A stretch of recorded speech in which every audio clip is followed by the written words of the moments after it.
مسلم league نون پنجاب میں اب بن گئی ہیں، مریم نواز صاحبہ وزیر اعلیٰ بن گئی ہیں، لیکن عجیب سا ماحول تھا. مطلب اگر یہی کچھ ہم اس کا ایک ریپلیکا اگر ہم یہاں پر دیکھیں گے، حکومتیں ہاؤس چلانے میں انٹرسٹڈ ہوتی ہیں، اپوزیشن شور ہنگامے میں ہوتی ہیں، لیکن وہاں پہ ہمیں الٹ نظر آیا.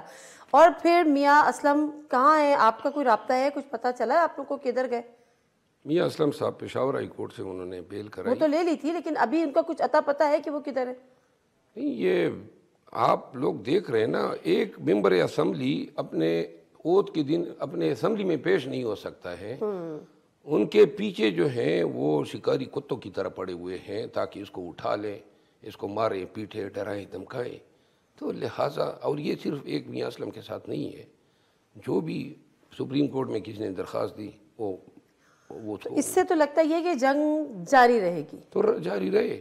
اب تو ہم عادی ہو گئے نا. میں نے پہلے بھی کہا کہ یہ جنگ اس لیے شروع نہیں کی تھی کہ مار کھا کے ہم کہیں کہ بس ٹھیک ہے ہینڈز اپ ہو گئے. ہم نے جنگ اس لیے شروع کی تھی، اصولوں کی جنگ ہے، قانون کی حکمرانی کی جنگ ہے، کہ ہم اپنی جدوجہد جاری رکھیں گے. ٹھیک ہے.